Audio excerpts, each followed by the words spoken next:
I'm likely going to either intentionally or not intentionally neglect you, because honestly, I'm just using this so I can stream it live and get it up to the internet faster. Let me make sure that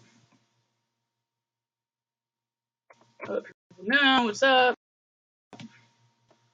So anyway, I'm Pluto Paranormal, Pluto Oracle, or Ray Reinhardt. I'm an occultist, an astrologer, and a clairvoyant. I have been having extensive paranormal phenomenon. There are reoccurring themes within a person's life, and I've already predicted well before it started transpiring that I do have a time of events where I'm going to be having some sort of boost in paranormal phenomenon in my life. The last time that this transpired for me, I was about 3, 4, or 5 years old. Didn't really have much time to prepare, let alone have the capacity to understand the repercussions of what they're doing, what it was. And as a matter of fact, I wasn't. It was pretty much kept from me, more or less. It was me just putting two and two together and understanding like where I grew up at, and having some, people that were influenced in my life, but not directly my parents, who are clearly in denial about this, or just wanted to completely ignore and deny it altogether, that never told me. So it was actually because of astrology and me being able to interpret that, the associations being able to tell paranormal phenomenon, which I have, I'm kind of into that sort of thing. So naturally, I have researched and all sorts of charts, like I'm talking about birth charts and event charts and astrology, horoscopes, of events of demonic possession and people who say that they are talking to spirits, and any kind of really horrific sort of act of violence, those sorts of things. Yeah, with different things, and I found correlating themes, so I was able to use those patterns to then look in future charts to see if anybody else would be experiencing paranormal phenomenon or poltergeist activity, or even being traumatized by it, or harassed, preyed upon.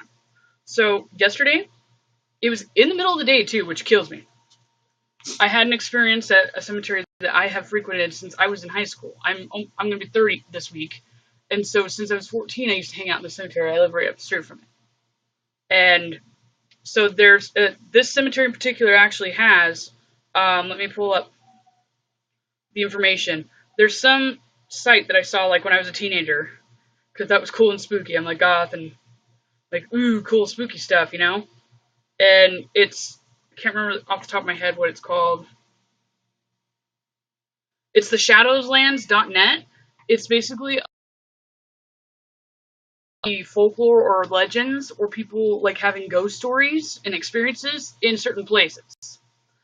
So I went to the Evergreen Memorial here in East Wenatchee, Washington yesterday, and this the shadowslands.net website says, at dusk, shadows of people dressed in white appear on the North Hill. Also on top, General's Row, a man dressed in army apparel has been seen wandering around the soldiers' graves. On the west side, a dark figure has been seen wandering outside the orchards.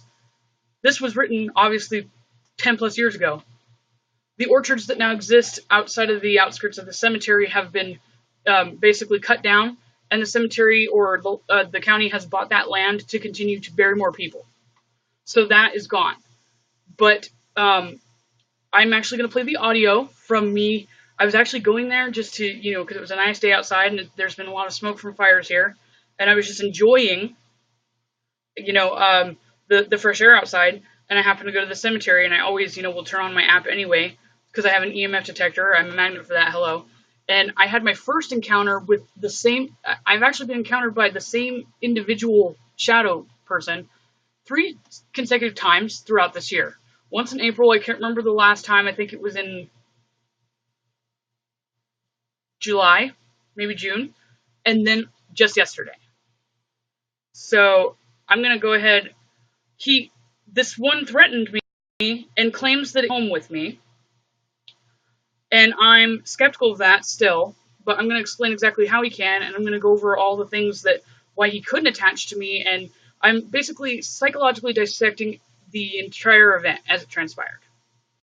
And you'll notice too how that folklore says that you'll see people dressed in white. White is associated with purity, and the one thing I do know is that white orbs or white, mists of spirit energy are ones that are not malevolent. The shadow ones, the dark ones, clearly are. And it said something about how there's somebody marching back and forth by soldiers' graves, right where the soldiers' graves are, because those are like, they look like the bronze ones, and they're the flat military ones. They're not like the marble white ones or anything at the cemetery. Right between like where my friend is buried, towards where the orchards used to be, and where the military ones are, is the exact spot that I've just waltzed around and ran into the same individual, and he's only right there. Like if I walk away, he will no longer be there, insinuating that he's stuck there or he's fixated there. But he threatened me last night, or not even last night, during the day yesterday, that he's going to come home with me. And there's a slim chance he did, and I'm going to explain how he might have. And then after the fact, I explain all of that because I don't want him interrupting me, because they are notorious for coming on and talking on the live stream, some of them. But then when I start to actually describe the potential adverse or negative side effects of their actual presence. No. God damn it. Everybody's messaging me on my Facebook. Now everybody's not... Yeah. They do that. You know what's funny? It's actually because I'm not turning my app on and letting them talk. You guys know what kind of pizza I like. I fucking eat pizza all the time. You guys are just fucking bugging me because they're being by the demonic entity down in my mother's room to bother me. Because I'm going to fucking spill a bunch of shit right now. That is something that a lot of people need to fucking know. Because a lot of people are starting to experience paranormal phenomenon themselves and being traumatized by it. And they don't even fucking realize it. And a lot of mental illness, or a lot of, I'm not saying like somebody who's been chronically diagnosed and like has a history of it, but people that are having mental disturbances right now, the actual fucking reason why is directly coming from there being negative electromagnetic smog energy around you. Yes, that can manifest in a couple of different ways, but primarily it's actually because of them. And everybody's been freaking out about the end of the world stuff. Well, Pisces is a generational influence that we're in right now. It started in 2012, which is exactly when the Mayan calendar ended, which is exactly when everybody started to think that the world was going to end. Coincidentally, when Neptune goes into Pisces, if you actually reference some medieval astrology, it directly means demonic or spirit possession. So, when the Bible and Revelations and other holy old texts reference something about there being hell on earth and the dead will, arise, and everybody fucking took it as zombies and stupid shit, or ignored it, or people just don't read at all, let alone read that, or think that maybe there might be some fucking metaphors or symbolism in some of those books. If anybody actually believes that entire thing was supposed to be a chronological, log or of credible history, or some sort of, collaborative effort to then write down some sort of concept or message, that's really fucking hard to do when there were hundreds of years of difference between the people that were actually living that wrote that. That would insinuate that a lot of this is their reflection of what life is really about, and using symbolic, astronomical associations and ancient mythology to explain their fucking life experiences that correlate with the ones that they previously heard of, i.e. the previous freaking sections of the Bible that were elaborated on. So as everybody's been freaking out, thinking that the physiological world is going to end, little did you fucking know that it's actually the portal to the ethers have been now opened. Ethers are the dead. And that's exactly what's been going on. And look no further than the Kendra Jenkins girl that's body was found in the freezer in that Rosemont Hotel in Chicago on the 8th of September. She is another casualty of what happens when somebody is easily hypnotized, susceptible to being mentally manipulated and programmed, which most of a lot of people are. And the people that are starting to pick up on this or feel really mentally erratic are definitely susceptible to being hypnotized or conditioned psychologically, because they're either being psychologically programmed by the shit they watch and the things they read, the little things they do read, or they're being mind-fucked, or even both, by them. So, I think that's funny. The second that I started this, I started getting updates from people randomly messaging me. I've been posting shit back to back on my Facebook for like 2 or 3 hours got nothing. Now all of a sudden, a minute and a half in, I'm getting blown up on my messenger, and then apparently people who have known me for the whole fucking 30 years of my life don't understand what I like on pizza. And they're having a crisis. And I'm the one that wanted the pizza, so I'm kind of confused here.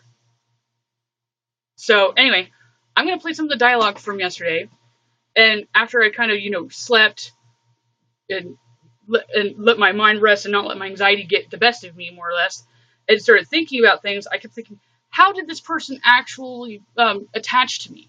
And why did he only specify that he's not physically attaching to me, and he was going to attach to something I had with me? And I'm going to explain why.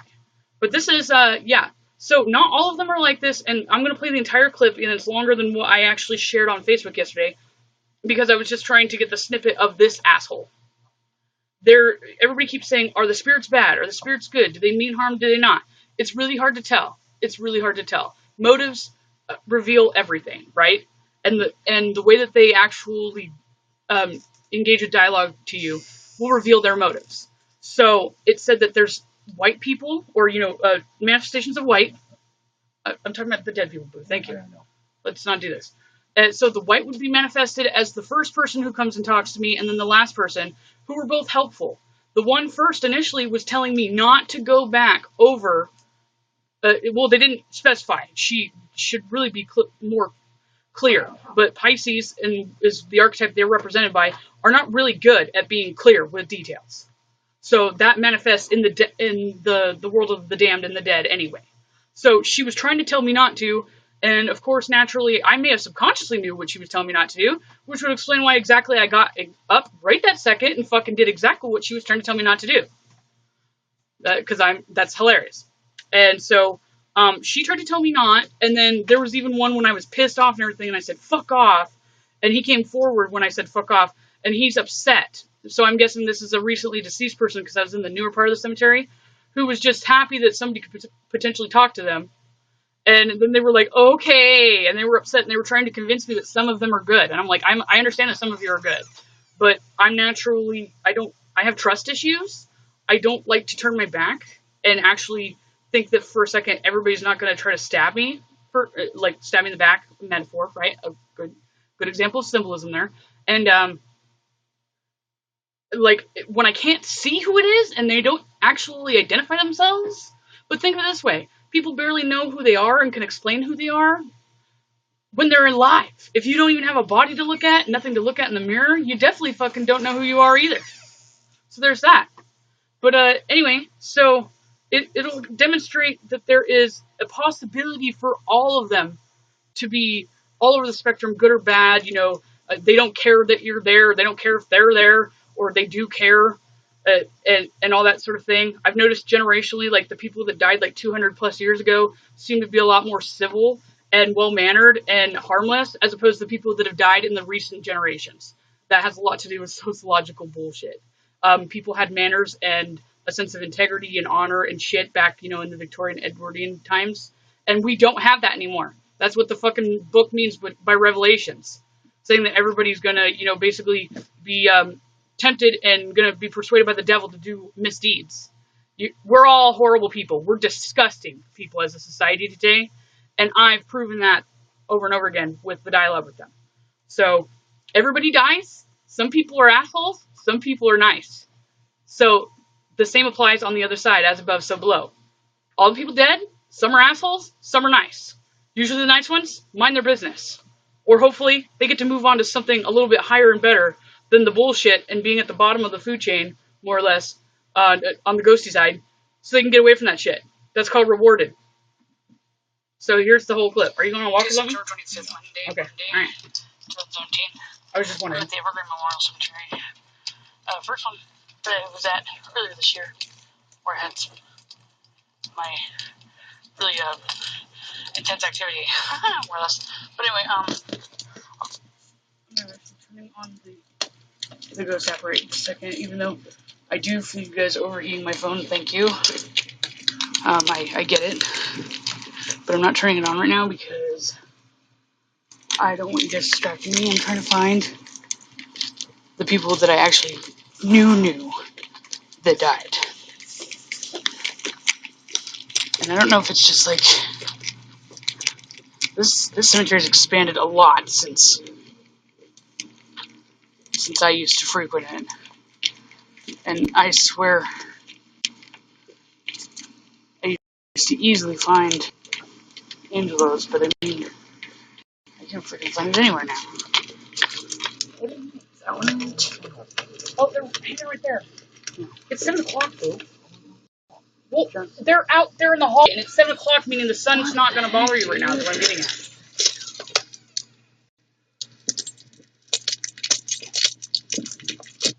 I swear. Nobody was anywhere near me. For 3 or 4 hours, I was just by myself. Now, everybody. I remember it was a pretty good, decent-sized one, too.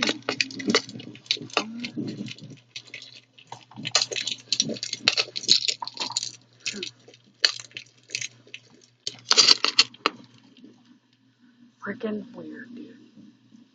Freaking weird. I was having problems finding my dead friends because the cemetery's changed a bit. That's right. I'm getting impatient. Sorry.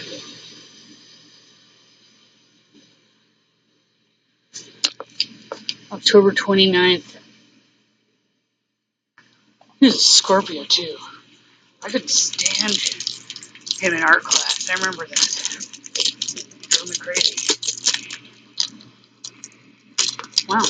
Well, so this individual here, Angelo, he was born in 1988, so he was in a grade younger than me, and he always used to freaking harass me and tease me and stuff about me being all dark and everything.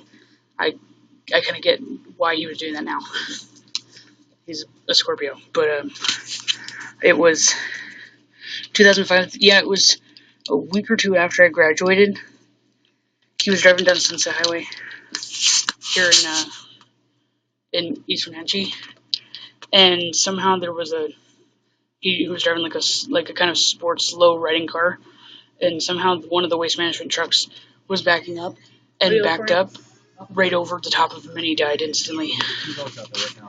And I knew him, and he was cool, and I knew his sister more or less. But when I actually when he died or whatever, I wanted to come here and be like, oh well, that sucks, And his sister and me never got along. But after, I showed, hey, well, I care about that. She was like, whatever we had between us, it's, let's just put it aside for my brother. And I went and hung out at her house after the funeral or whatever, and I took a picture with her with a disposable camera, and there was this orb thing right behind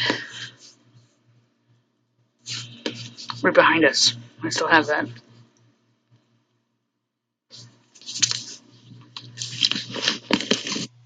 I'm just saying this just for the actual documentation. It's not to pick on my boyfriend or anything, but as I was trying to reiterate that they can influence people's thoughts, and how everybody, literally, and my mom, was trying to get my attention for whatever fucking stupid reason.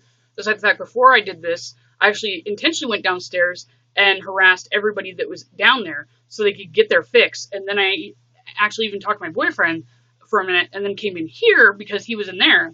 Not because I don't mind if he's here, but because I already know that people are going to be influenced to interrupt me, because I'm not turning on the ghost apps so they can then start manipulating, and who knows if they've actually manipulated the live stream.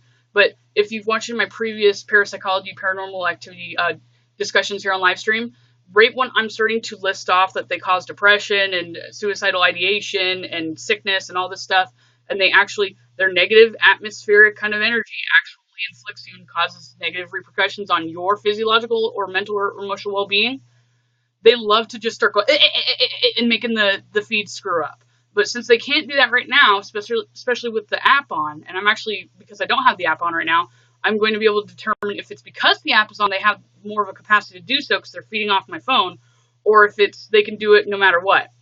But even though he's being respectful and everything, too, he's smart and he listens. Sometimes he's ADD-ish, but he listens. He was just looking for his sunglasses and coming in here, and I pointed at it told him he doesn't need sunglasses because it's dark outside. And I noticed he was going to go on a walk. I pointed out there, and I even put his sunglasses out there. So I must have actually pre-thought that he was going to look for his sunglasses so he wouldn't come in here and bug me. To be fair, it was an extremely unusual place for them. No, I know. What I'm saying is I intentionally put them outside of the room so you wouldn't continually come back in here to look for stuff. And yet you did. And then even though I told him it's too dark outside, it's 7:20 p.m. It's too dark outside for sunglasses. He just apparently didn't hear or process anything I just said, went out there and grabbed his sunglasses, then proceeded to come back in here, realized it's dark exactly like I just told him, and put his sunglasses back, and now he is no longer wanting to play guitar or do his boo stuff, and now he wants to read books in here. And he's not doing anything wrong, but he is still actually doing exactly what the ethers want him to do because they know that I pay attention to fucking everything around me, including how my cat decided to waltz in here in between him walking out the hallway. So as soon as he was relieved from his fucking duties because he was going to go on a walk, my cat decided to fucking jump in, and he's no longer in here because Boo's in here. I would just like to point this out. Because they do that. They can affect your thoughts. They affect mine all the fucking time. I would love to blame all the crazy shit on them, but I'm sure, no, it's not. It's, if you plant some sort of idea in my head, I get carried away with it. Jupiter opposition Mercury is a problem. But anyway, I was just pointing that out just for documentation, for evidence.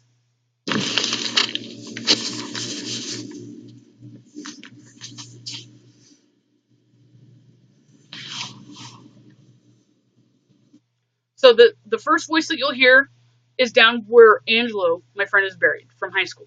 This is towards the very front of the cemetery and closer to like where the Jesus statue is. I don't know why that perfectly makes sense symbolically, why the better ones are down towards the Jesus statue. It might be because that's like the older section, but also just note too, the voices that talk to me, I can confirm if they're actually people that were physically buried there. I have some sort of feeling that the last one that talked to me, just because of the mannerisms, how he was talking to me, that he is a recently buried person, and that's like the newest part of the cemetery, because I noticed that there's a ton of white sage that I could climb the mountain, because nobody's going to want to do that but my obsessive ass, and probably taking Boo out there when he wants a walk. We'll climb up that huge, like, steep mountain scale and pick all that white sage off, and I want it, and I kept walking towards the hill. I thought that there was no more people buried there, and there was just a couple of, like, fresh or, recently, buried people, so that would have been super, super new, and people do, when they're in denial and dealing with, dissolving, as other dead have told me in cemeteries before, that they're just lonely, lost, scared, and they have nobody. And if you've seen, like, the I Am Legend movie that Will Smith is in, he's the last person on Earth alive, and if you start to watch the progression of insanity, like, get worse and worse, and he starts talking to mannequins and stuff out of desperation to have human contact, think of that kind of behavior with the dead people that actually don't mean any harm. So some of them, if they can sense somebody, I don't know, obviously they can pick up on thoughts, so people who think are going to be the targets for this. So what's really fucking hilarious is the people who don't think are actually totally off scot-free. Isn't that screwed up? So, other than that, I'm not aware that they can actually physically pick up on anybody just yet. I'm speculating with the guy who's an asshole in this, that he can actually pick up on the herbs or the ancient kind of medicinal things that actually keep them at bay, because some of them are actually noted in holy texts and like ancient scripts, like Babylonians and pagan kind of related things, or Wicca witchcraft, is that some of them are just supposed to actually keep you, if they come into contact with you, keep them off of you, and then some of them are specifically used to cast ritual or to command them to get the fuck lost.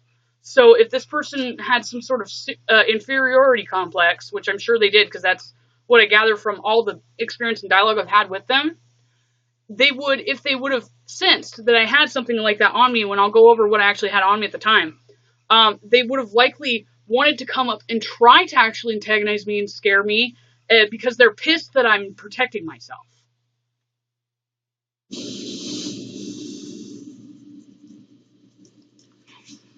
So the first lady I imagine is the white, I guess, robed people or whatever that are down in front. Oh, are we down?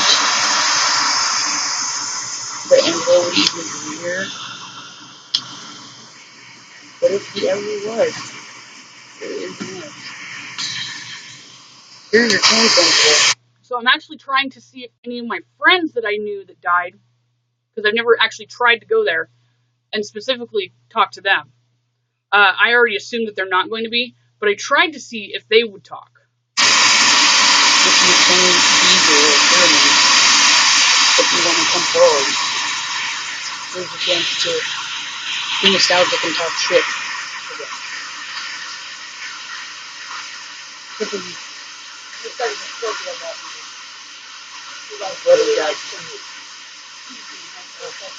Your sister's an Aquarius too. If he's not here, he would have came forward. The Pisces and Scorpio figures.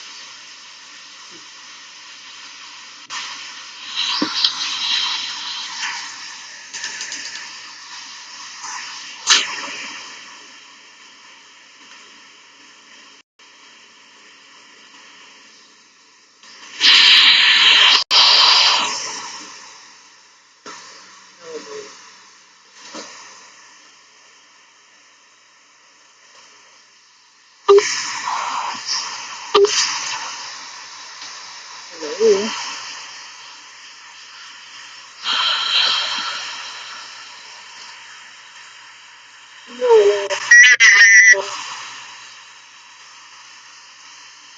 What?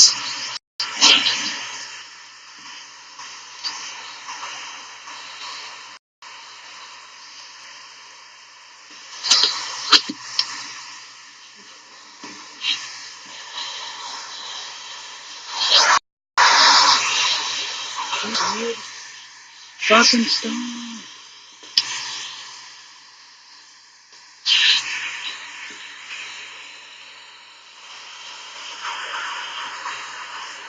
Do not what?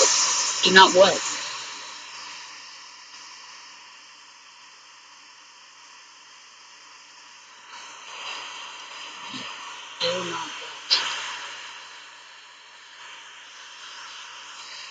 Do not what? Whoa. There's a lot of things that could do. Come on, dude.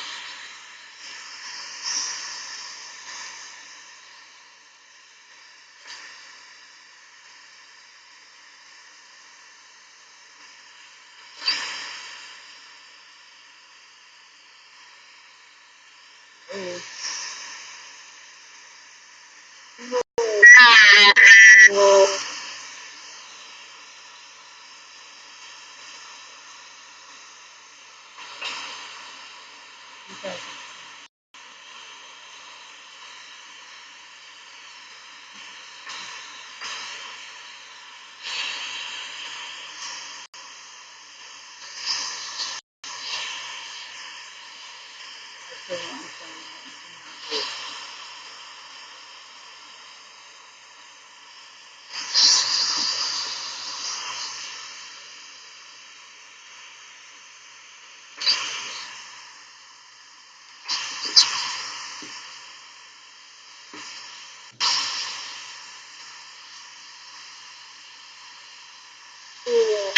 Okay. Really? Okay.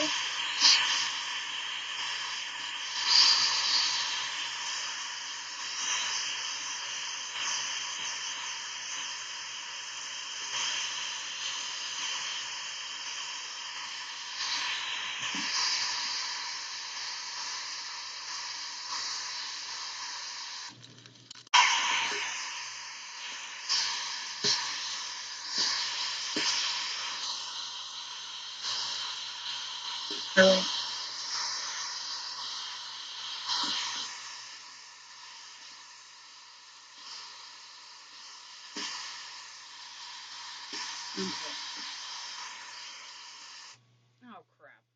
Sorry.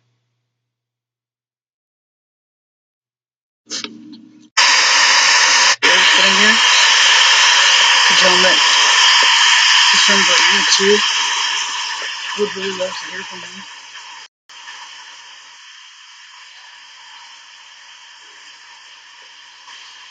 If you could say something that, like, Eric would say, or...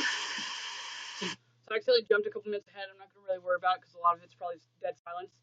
But my friend Eric Weidner, he died 3 years ago. He died during his Saturn return. He happened to, for whatever reason, like, decide he's going to go teach English to unprivileged kids in Cambodia, and had, like, some sort of, like, crazy ideation that he's just going to leave the country out of nowhere. And I knew him in high school, but he was very close and best friends with one of my friends, Brianna, and he only talked to her, really. And he just randomly told her one day, and he wasn't close with his family or anything like that, which is another thing that, me and Brianna are pissed about. We don't need to really bring that into this discussion. But he just told her at random and barely told it and didn't really tell anybody else. And he wasn't really active on social media or anything. That he's just going to up and leave the country. After about being gone for about 2 months, we were notified in I think mid-March or February, that Eric is dead. He was found dead, and he was dead for days before somebody even found him. And then he was he was not okay to be buried in a coffin, so they had to cremate him and then send his remains back here. And yeah, so I've tried numerous times to try to talk to him, and it's just the way he was, personality-wise. If he could talk, if he were here, he would have. He was a Leo, and he even had a Scorpio rising. And he was always, like, the lead person in the plays in high school. And he was that one person in class that could never shut the fuck up. And so if Eric, especially with me specifically trying to talk to him directly, somebody's messaging me, talk to me directly, he would have. And it's actually right around where Eric is buried, where I continue to have these altercations and confrontations with this one thing. So right at this point, I'm actually begging and asking Eric if it's possible for him to ever come forward and either, confirm if her having dreams about him or whatever is validation that he's trying to actually communicate with her, or if he's just gone. But from the sounds of it, with how he was being before he died and just ready to leave everybody else, I'm sure if there is a process in which to ascend and get the fuck out of Dodge and not have any contact with the world, he definitely was already on that warpath before he fucking died. And Miss Brianna would know. I know she would appreciate that. She's been... Seconds. So that one lady is still with me. She's saying seconds because she's warning me. When I did ask, I think that's actually what I missed. It's funny, hold on, because I just fucked it up anyway. I think I missed where I said, do you know if that thing that followed me to my car 6 months ago is still here?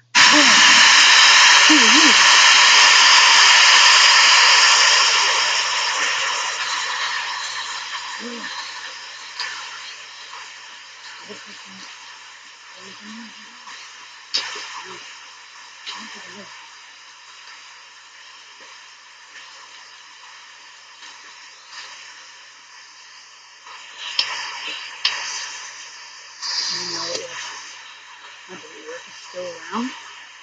Or is he already gone?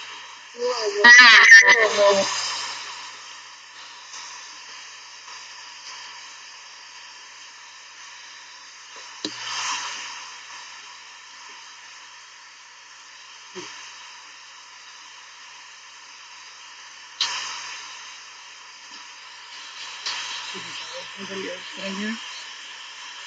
Tell them that this from Brianna too would really love to hear from him.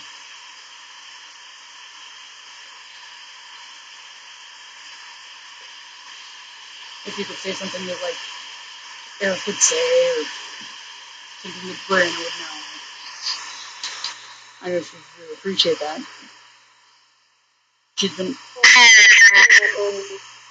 Seconds. She's been asking me since he died 3 years ago. Seconds, shall. Okay. I'm waiting. She's been asking for years if you could just get a sign or something from me.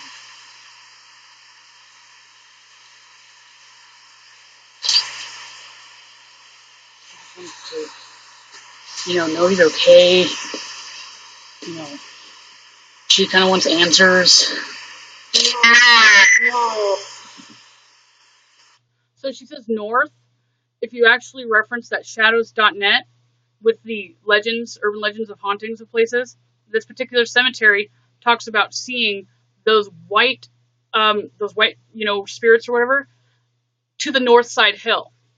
So I've already attributed, or I presume, that she's actually supposed to be the manifestation that people are talking about with the white manifestations, the nicer ones. And she's actually identifying herself by emphasizing about the north.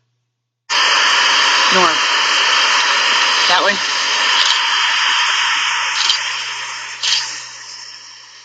Is that what you meant?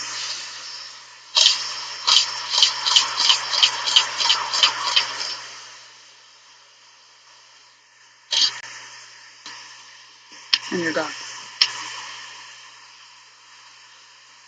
Now the other guy's gonna come up. Eric.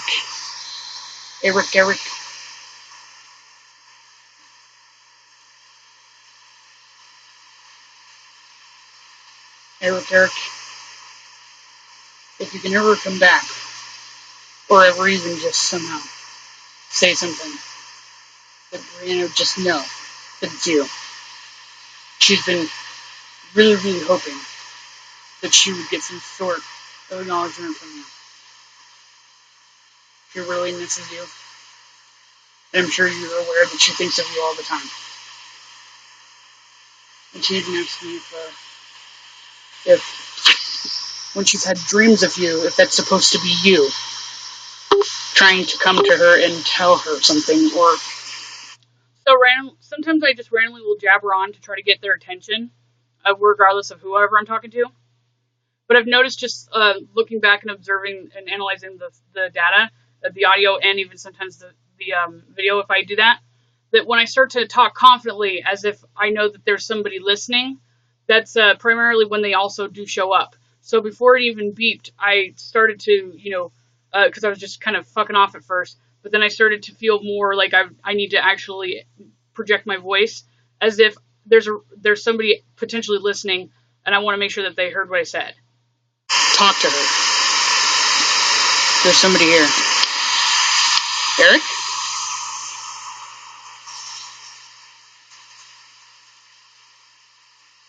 No?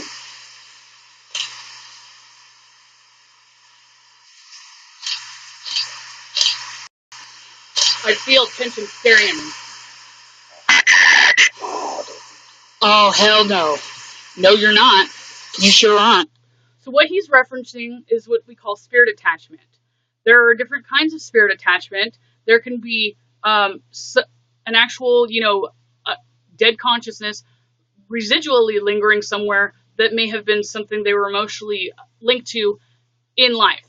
There also is negative energy, just like that's the whole concept when you think of like Chinese, remedies or some of their ancient concepts with feng shui, or there being some sort of negative atmospheric electromagnetic smog that does start to accumulate and collect.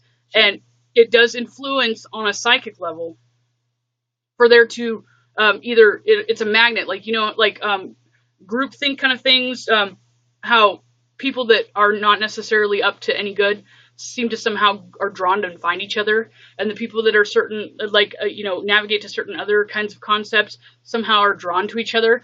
It's because they're giving off some sort of mental energy, etheric energy, and or energy in general from their auras and vibes that actually eventually draw them together.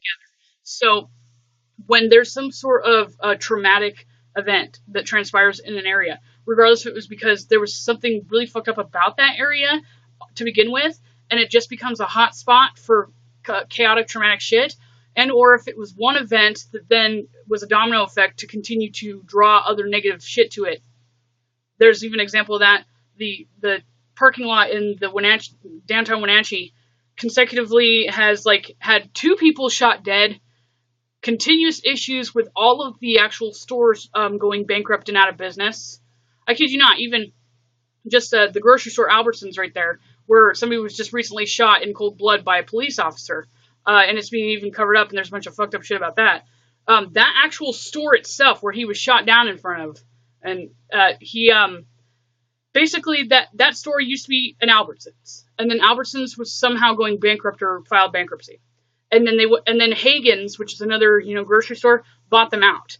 And then somehow there was some sort of arbitrary things that was worked out with Albertsons filing for bankruptcy. So then they bought back some of their actual stock. They then actually bought Hagen's. Then went out of business and actually was bankrupt for taking over the Albertsons stores because of the debt that they accrued from the actual establishment. Then Albertsons just straight up took it back as soon as it was already remodeled to be Hagen's. That's some trifling fucked up shit. And there's been multiple dead bodies by police officers in that actual parking lot, and I've gone there and actually done an EVP session with them, and the things that are there tell me this is a very, very dark, sad place, and that nobody wants to be here.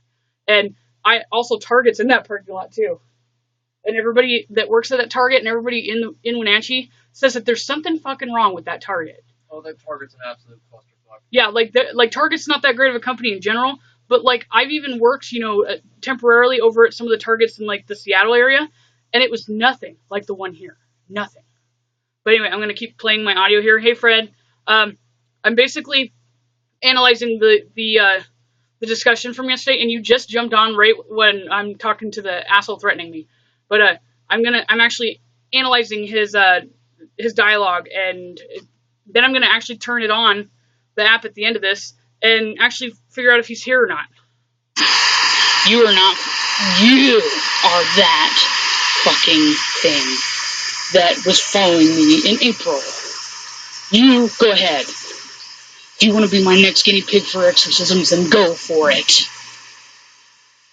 Attach. You're fucking funny. Quickly. Ooh. You cannot touch me. You cannot touch me. You leave now. I don't know what the fuck you are, who the fuck you are, but if you fucking come back with me, I will thoroughly find out everything I can about you, including what kind of fucking box you want to go into, because I will fucking do it, and I've already done it to somebody else too. So don't you even fucking think for a second. No, you're not insisting shit. So I'm going to pause it here for a second.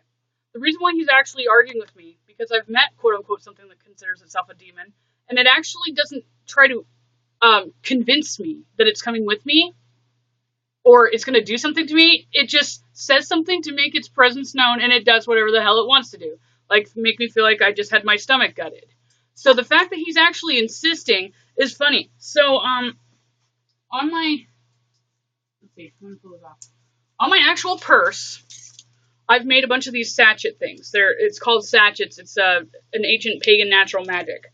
So what it is it's actual fabric that I've cut up and I've hand-stitched all these holy herbs that the Babylonians would use for exorcisms or for ritual magic if you're going to summon spirits and basically will them to do things for you, regardless if you're trying to persuade them to do something for you or vice versa or whatever. So I have a bunch of these. I was going to be selling these soon at some fair, but I'm not going. So I just thought, before I even went yesterday, that I'm just going to put one of those things on my purse, because, I mean, I have so many of them. Which, by the way, anybody who is actually experiencing these sorts of things and is interested in these, I do have a ton of these. And I still have plenty of stuff to make more with them. But anyway, so the ingredients to it actually is this stuff here. This is a mixture of things, but I've thoroughly studied this, and not only does his behavior psychologically prove that they work, but I've actually had verbal, recognition from other dead things from other previous EVP sessions that they're either pissed and bothered and offended by me bringing something like this with me to the cemetery, because they essentially take this as a threat or war, or that I'm intentionally coming to inflict harm, because some of these are actually banishment and do actually harm them or ruin their day or something. I don't know to the extent of how it actually affects them. So he's trying to insist with me that he is going to come with me. meaning that there's some people say that some of the actual, spirits or whatever can't actually come with you unless you welcome them. So I was kind of thinking maybe that's what it was. So referencing one of my natural magic Wicca books, I just put some tabs on some of the main ingredients that's in that book. So one of the main ingredients says it may be used for banishing or exorcisms. It could be used as an amulet. It's used to drive off obsessive spirits, especially those who focus on disrupting emotional levels of self. It stabilizes the emotions, clears away feelings of depression. And then another one is, let's see, the martial or energetic quality of basil gives the power to dispel fears and brings courage. It's also known to banish hostile spirits and has been used in many cultures to purify spaces. You can also burn, kitchen kind of spices like bay leaves, whole bay leaves and stuff. Just get a fireproof like metal bowl that you'd use for camping. Obviously, be safe. But especially if there is something negative there, they would love to try to actually, exacerbate it if they possibly could and make you set your house on fire because they would think that would be really funny. So make sure that safe is the number one priority with that, but that's something that you actually can burn. So you can use that in amulet sachets, or you can get living plants too. It offers purification, protection, and is a valuable tool to banish fear, weakness, and confusion. That might actually explain some of my boldness too sometimes. And it says it's working with purifying or working with spaces before summoning spirits or engaging them in other relative dangerous forms of magic. And then Bay also is neither witch nor devil, thunder or lightning will hurt a man in the place of where there is a bay tree. It was used as a protective incense in ancient times. And branches of the bay were a necessity for ritual work. And so that's where the whole wand comes from. So any Harry Potter fans out there? Hocus Pocus people? If you actually want to know why there's wands and what they're for and why they actually have any kind of effect or purpose, unless it's a bay tree twig, it doesn't work for anything. And it only works to make them get off of you. So there's that. Because remember, these are dead people. The only way that you can get a person to do anything with you or coerce them or persuade them to do something is if you give something to them. And I have proven that as well. If you do tempt them and try to say, hey, I'll do something for you if you do something for me, they are cooperative most of the time. But and I was actually willing to do something, but they didn't actually then thoroughly tell me what they wanted me to do for them because somebody else came up and got pissed off and started saying that I'm actually instigating war because I have these protection amulets. Anyway, let's see. It does emphasize, though, that the leaves, they're poisonous in concentrated doses. So don't start making bay incense, by the way. That's probably why there's not bay incense produced in mass quantities. Because people are stupid. Hence why there's warning labels. Let's see. Then frankincense, which is actually, this was a prized herb in ancient Egypt. I have this here. I was actually wearing this one the other day, along with the agate on there.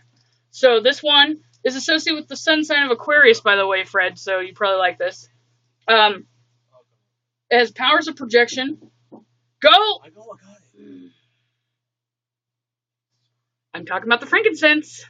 Powers of protection, blessings, elevation of consciousness, and it was prized in days of ancient Egypt. It can be used as amulets, sachets, incense, baths, washes, oils, or scents. And it's the key element for ritual magic. That's including exorcisms. It can be used for spiritual development and can be used as a charm directed towards success in a field. And its best and strongest use is during spiritual matters or spiritual ritual magic, aka exorcisms. So it's the key and most important thing you need when banishing things. So, that in itself, I actually have some of these for sale. I only have it in powder form. But the other ones that I did talk about are in my sachet things, and I do sell those, by the way, if people actually want them. Another ingredient that's in there as well, hyssop. It's an herb of purification in ancient times. It says, cleanse me with hyssop, Lord, in Psalms 51. That's also why I referenced too. I'm not religious, okay? So I'm technically a postmodern Satanist, but I wouldn't even call it that anymore because they don't believe in and there being reincarnation. So it's a whole other level at this point. But I'm nowhere near being a Christian of any kind. And I do thoroughly encourage that people actually get off themselves and go look through the Bible some more. Don't read it as if it's something that you have to actually listen to. Don't read it as some sort of literal story guide. Look at the freaking, like, symbolism. If it says hyssop, cleanse me with hyssop, Lord, and it's supposed to be an herb of purification. It's an important herb for protection. May be hung in windows and doors to keep unwelcomed energy or negative energy outside. The freaking Bible has all the secret tips to getting rid of negative energy. Just everybody automatically assumes that it's all about Jesus and his freaking bread and fish, that they don't pay attention. But anyway, there's that. So here's the thing. I had multiple herbs on me with that thing on my keys that I could actually tell him what to do. Hence why he's actually trying to lecture me. Then I also have that frankincense amulet on my neck. I had it on me at the time, which means that he can't touch it, that I'm commanding him. But this, a citron quartz, which I have, I'm hoarding these. In fact, I actually do have some of these for sale, but I've been really hesitant because I literally, like, I have an entire freaking bag of these. Let me just pull out a good one. Every time I see anything with citron anywhere, I don't care what I have to do, I get it. So this is quartz. Quartz is obviously widely available, but citron quartz in particular is actually something that upsets the energy field in which they give off. Everything's vibration. If any of you are familiar with Morg, the guy that's essentially talks about we're all mathematical beings, and he talks about vibration, he is also referencing the same kind of thing. String theory. Right. So anyway, another book I have right here. Here is, everybody's like, you know, I have an aura or I have an energy, or even when you meet somebody and they have some sort of vibe that comes off of them, that vibe is associated with auras. That vibe is associated with the electromagnetic current that's coming off of that person from their mental stability, their mental, like, kind of point of view or energy they give off. So if you look right here, sorry, I'm dyslexic. There's the etheric. Ether is the ancient word for paranormal entities, demons, spirits, whatever, spiritism, and spirit attachment. So you have the physical body, then you have the etheric layer, and then you have the emotional layer and the mental layer. The mental layer is the outside. So they pick up on people, and they're able to actually sense people by actually the electromagnetic kind of energy that you give off from thinking, from having thoughts. Sometimes when I really get worked up because I have OCD and I go really manic and get obsessive and can't sleep, it would make sense why I'm an actual magnet for these things, because if I start to go on an erratic mental tangent, then they're like moths to the flame. I'm the flame. So they can always affect your mind, or they can always talk to you like he is here. Then because thoughts are the origin of everything, internally is the origin of everything, that your thoughts will start to influence your mood and your feelings. Scared, upset, mad. Until you actually think about something, you usually don't get upset about things. So it's not even that they can affect physically your emotions. All they have to do is plant the seed of ideations, which Absurd Minds and what is that, Mind in a Box, those are goth artists I listen to. They talk about that a lot, and I'm just like, dude, that totally makes sense. So at a point, if they actually are completely in your head, like a psychic vampire, like games that people play, abusive, mentally and emotionally abusive people, the same kind of thing that they do, which it could coincidentally be them and the dead, get into your head. And it starts to persuade you. Maybe even sometimes there's that story about how that girlfriend convinced her boyfriend to kill himself. Yeah, that caused physiological things. So citron actually is, and I have too many books on this, but there's also too many kinds of crystals out there. So quartz, citron quartz, and by the way, raw. It has to be uncut, not the tumbled, soft stuff or round, smooth stuff, because tumbled stones actually lose their potency, because you're basically like shaving it off. So citrine is a powerful cleanser, enhances motivation, a regenerator, powerful protector, realigns the cellular memory, brings unconditional love, and stimulates creative energy. And let's see.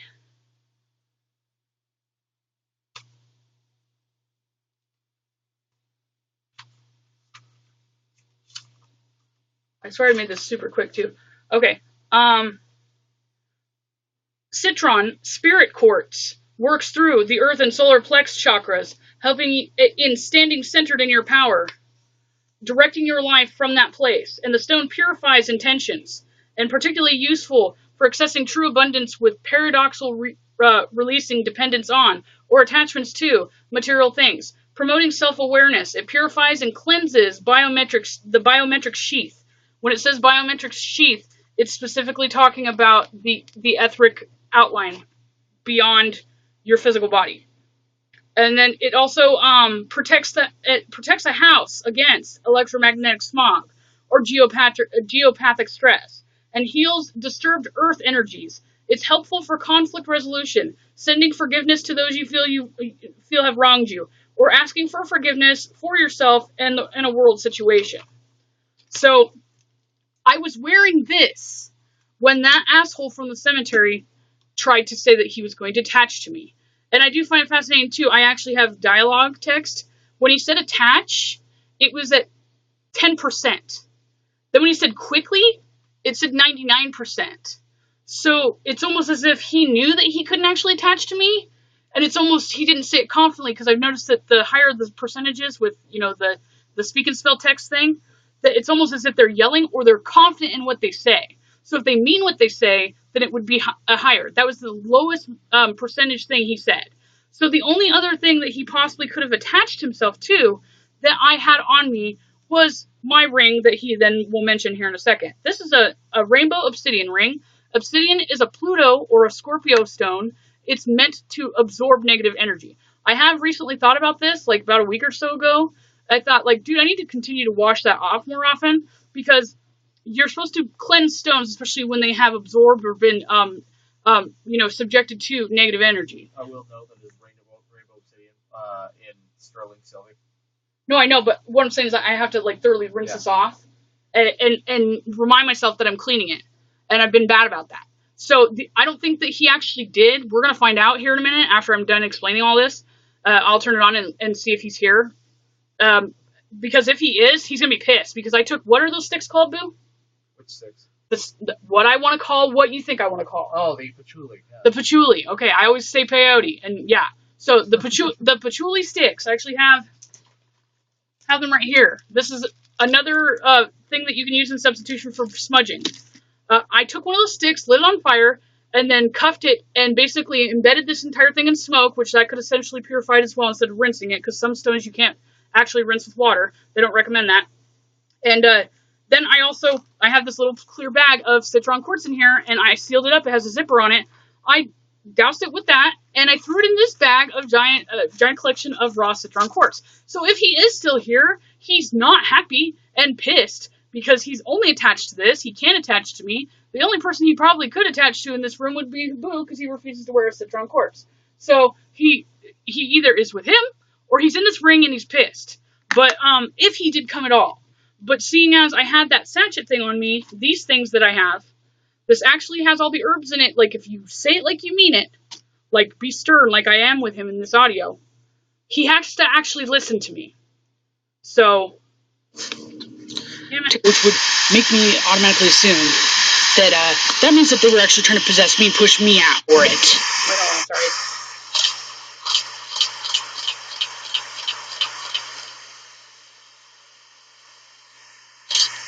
I feel like hit, and you're gone.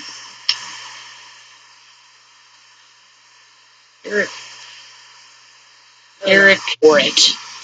Eric? There we go.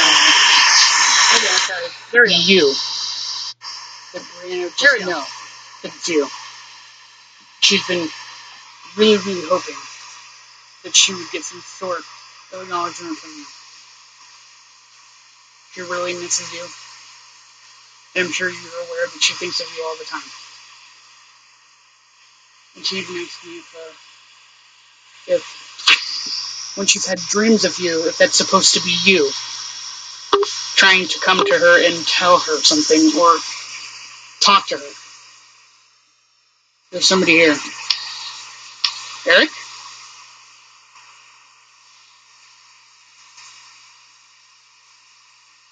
No?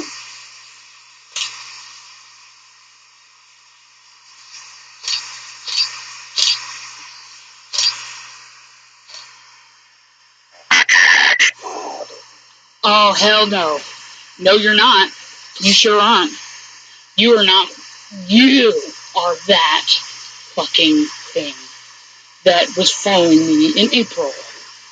You go ahead. If you want to be my next guinea pig for exorcisms, then go for it.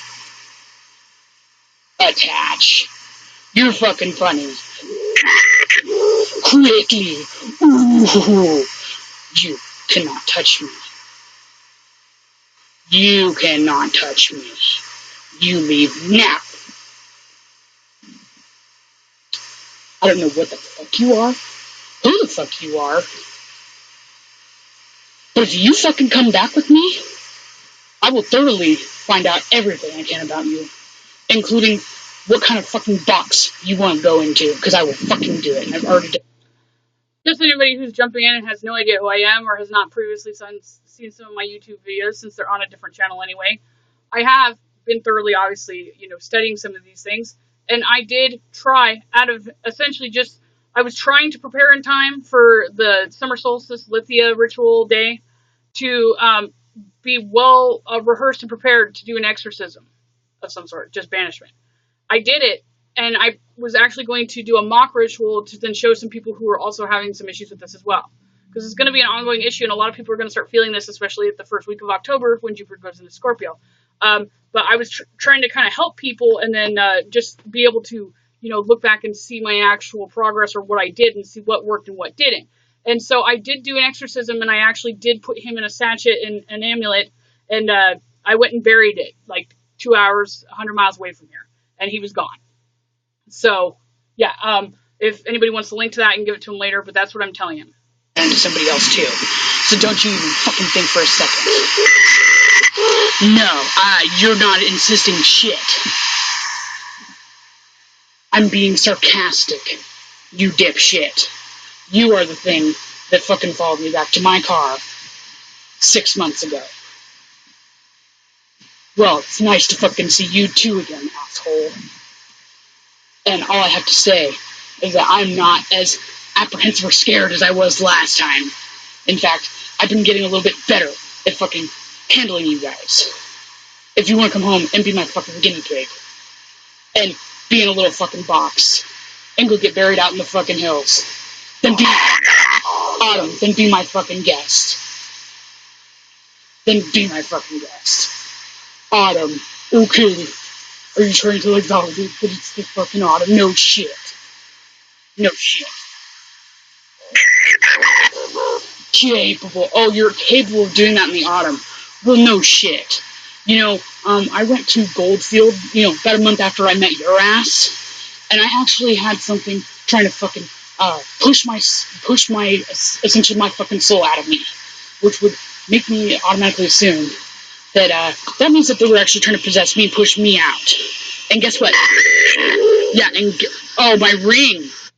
So just to kind of fill people in, I have this book here that actually gives me all the symbolism and ancient rituals for all the pagan and Wiccan holy days, which is funny because what I'm mentioning when I went to Goldfield, Nevada, I had the most it's unbelievable experiences. It wasn't even so much the experience was different; it's the photographs that really got me, that I was kind of referencing here, and I do have those still.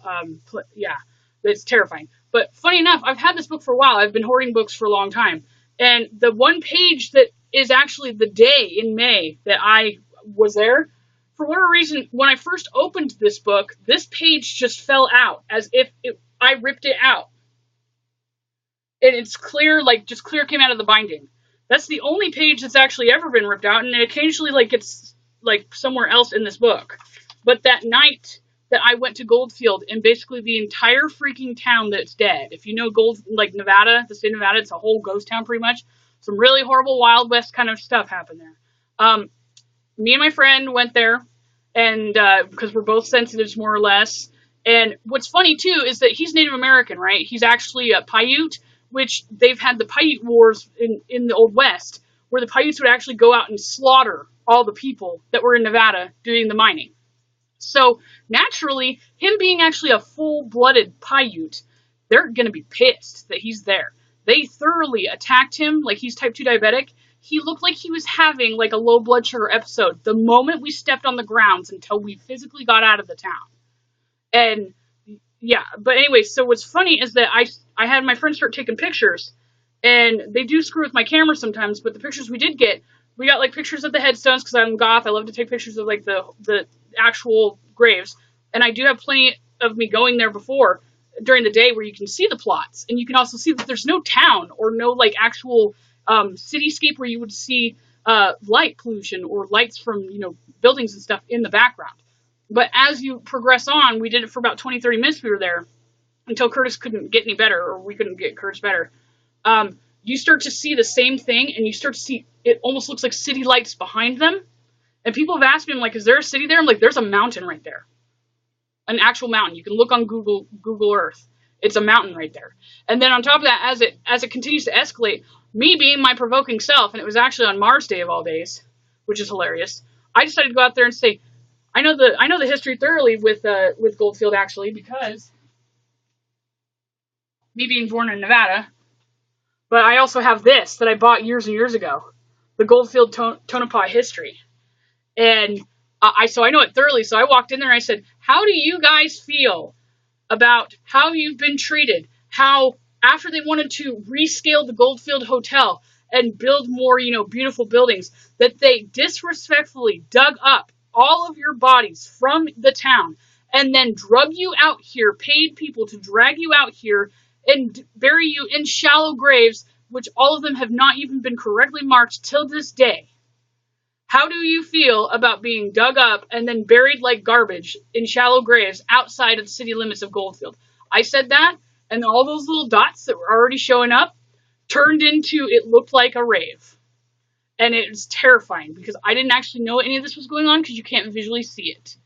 But then as we looked back at the photos as well, and I got really, really hostile in the audio, you actually see a huge mist. It's green, a huge mist literally coming out of one of the freaking headstones that was talking to me.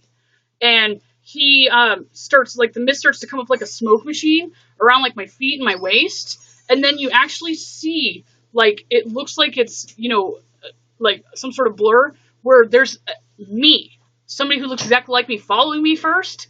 And then that one, you see a silhouette of me, like, looking down at my phone, even though I was looking forward like this with my eyes like that. That's how my friend caught the camera. I had a mask on my face, like a bandana, and for whatever reason, right before that, I have asthma too, and I get hot really easy. I felt for some reason I should put this mask on that I was carrying, and right as I did that, moments later, he snapped a photo, and there was, like, this huge light beam coming out of my phone and going right directly into my face. It was trying to go into my mouth and get into me, when it threatens that it's going to take possession of me because it needs me. So that night, actually, is called the annual rite of Lemira, which is performed on this date in ancient Roman times to appease restless spirits of the dead, the Lemirs, who materialize on this day to haunt the homes where they had once lived. The Lemuria was also held on the 11th and 13th of May. As part of the rite, black beans, symbolic to the underworld, were tossed as offerings to the ghosts, and powerful prayers were recited 9 times to keep them at bay.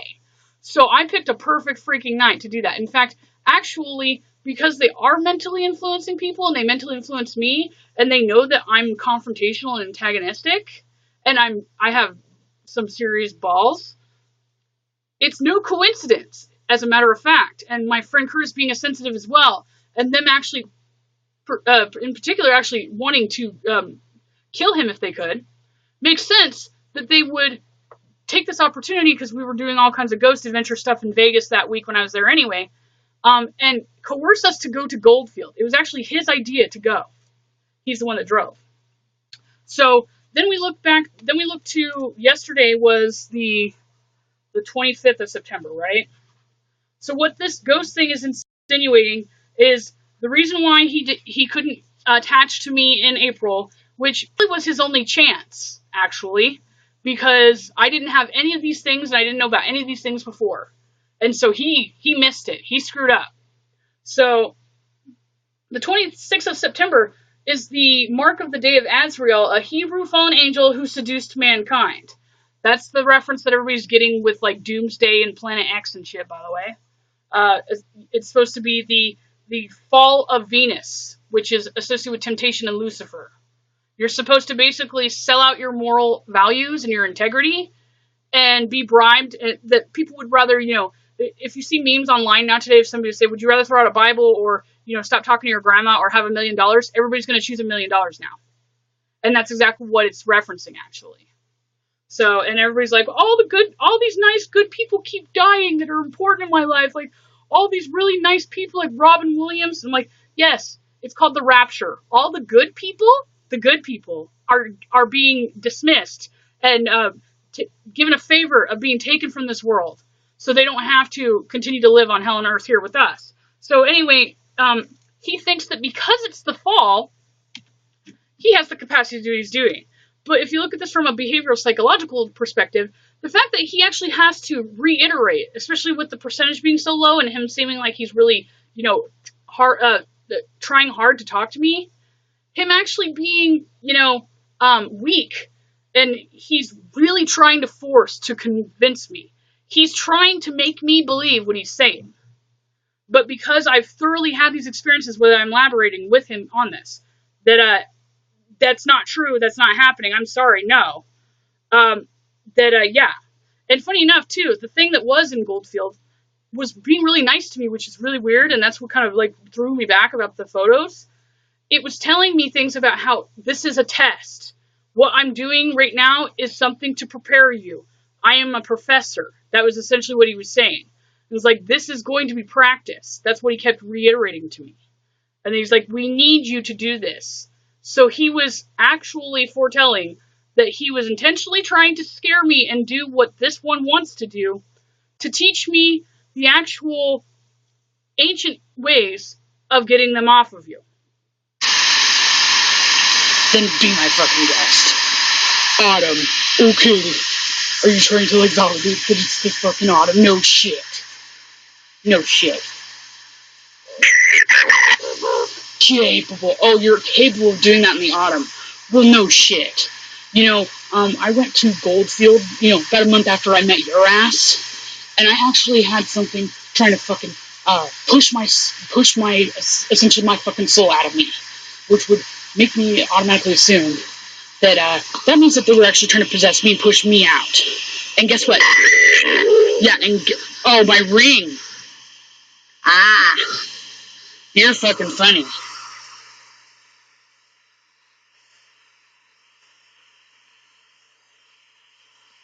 What about that now,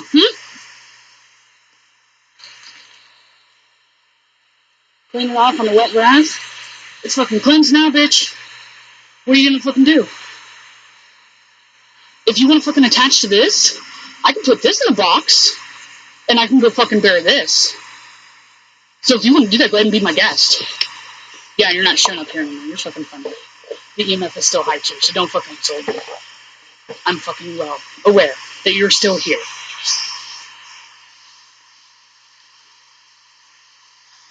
Interesting. Now I'd love to hear about this. What's fucking funny is not only did he not talk anymore right after that, he actually left. Not saying that means that they're gone, but it means he's trying to he's done talking, he doesn't want to play with the phone anymore, and he's either going to go off on his Casper ass self, or he's just, trying to make it seem as if he's not there anymore. And I've done the same kind of confrontation with the thing that my mom says she feels downstairs. I always thought she's kind of, making it up, but then I have foster kids, and my kid actually mentioned that he keeps feeling something too.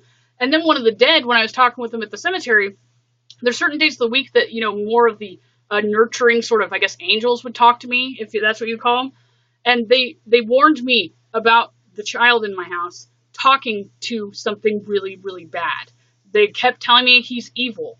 I've had multiple different discussions at different locations in days with things warning me about how dark, sinister, and evil this thing is. I decided to go into my mother's room, and I confronted it. And because I've been specifically looking at the fluctuations with EMF and noting every time there is a presence of something, or noting every time I start to get like, really erratic thoughts and seeing if there's some sort of change, I can actually tell when I'm just looking at an EMF reader, as long as it's actually accurate and sensitive to moving around, if there's something physically in the room and it's just avoiding me. That thing that was in my mother's room, for whatever reason, even though it's very, very capable, it had no interest in talking to me. Trying to scare me verbally, did not. I had to antagonize it. Not only did I antagonize it and it still wouldn't come out, until I went upstairs and I physically got a smudge stick sage that the sage bundles that I bundle myself. And I went downstairs and I said, that's it. If you're not going to come forward, I know you're in here, because I actually found he's physically just stuck or fixates on the bottom of my mother's bed, on the bottom corner of the left of it. He just is always there. It's always the highest the EMF can go, right there. Like, never changes. I'm sure, unless he's trying to, suffocate her in her sleep, like apparently he tried to do a week or two ago. But I started just standing there. I'm like, that's it. And I was like, I don't need your validation to know that you're here. I've already been told by other dead people that you're here. And the kid that I have down here is also validated that he has been having interactions with something. And then I even took that kid with me to a cemetery, and there was another angel thing that came forward that wanted to talk to specifically him. Like, it wouldn't even talk to me. It would even go away. And then I would hand the phone to him, and then it would beep. And then I would take it back to see what it's saying, and it would leave. Like, it literally wanted nothing to do with me. It wanted to talk to him. And it was warning him, saying, little one, careful, that thing is scary and dangerous. So something came forward to warn him that it's dangerous.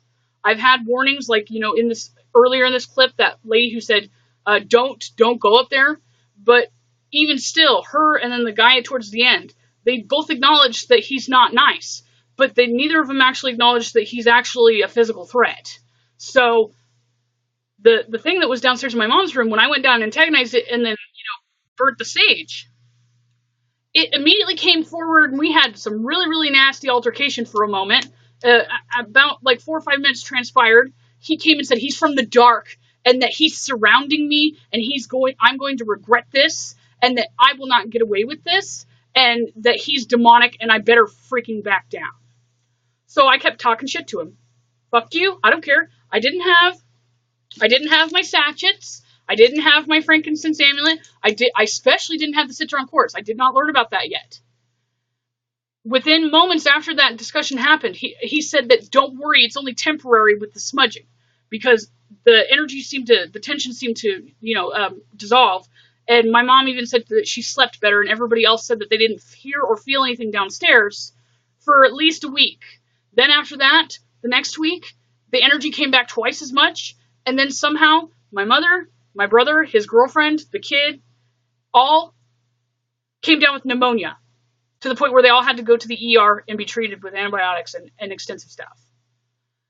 The only people that didn't get pneumonia are the people that are up here, like it's almost like kind of like, a duplex thing almost, with a door that I have actual birch, sage, and holy herbs hung from each door. If in fact I tilt this up, if you look back, can I block my light here for a second? You see over there, like above the window, you see that actual like thing of dried herbs with there? That's yarrow flower, which is actually something that the ancients would put above their doors and windows to keep things at bay.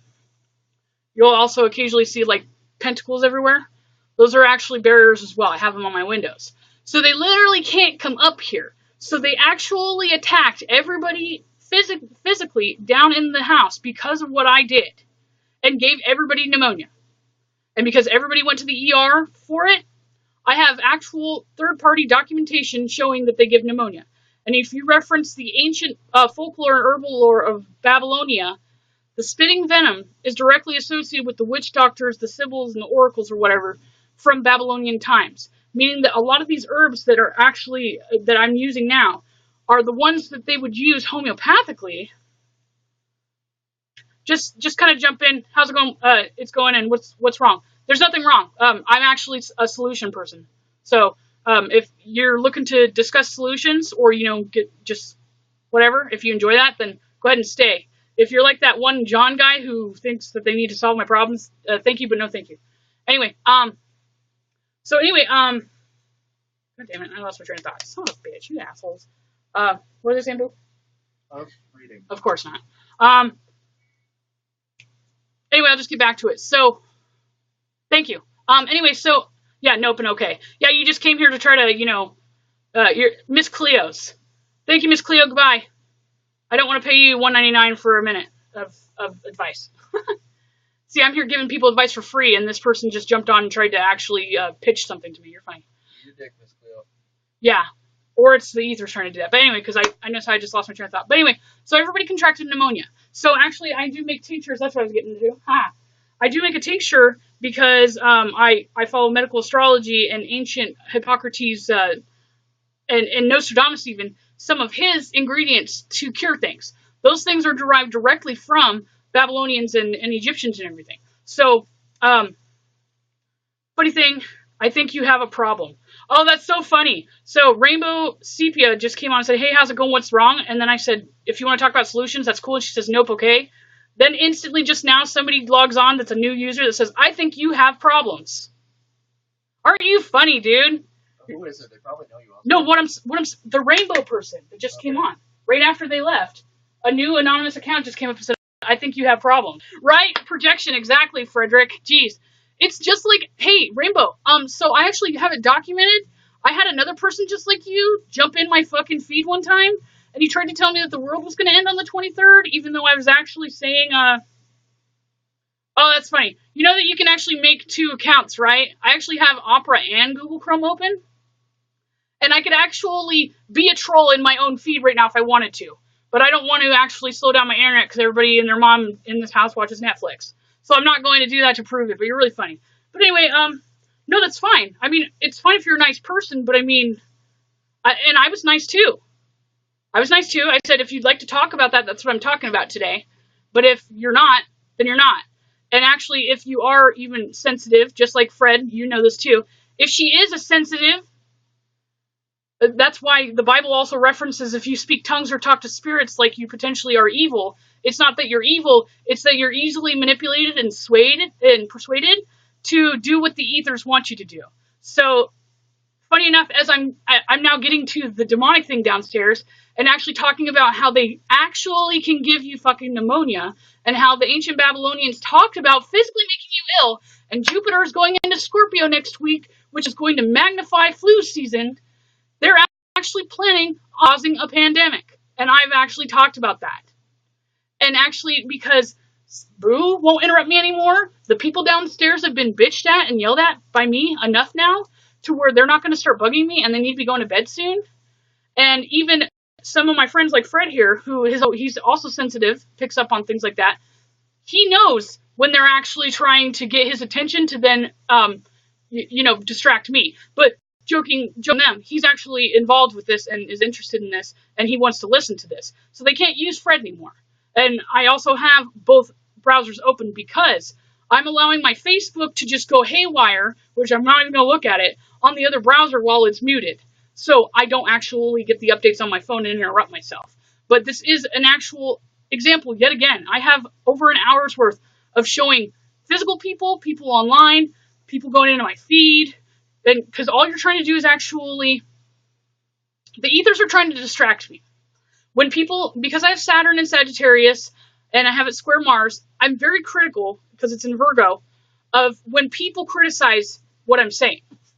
Because I had Saturn go over my 9th house throughout my psychological development as a child, I second guess, or I'm very hypercritical of the things that I know and the things that I say. And the ethers know that because internally that's my problem, right?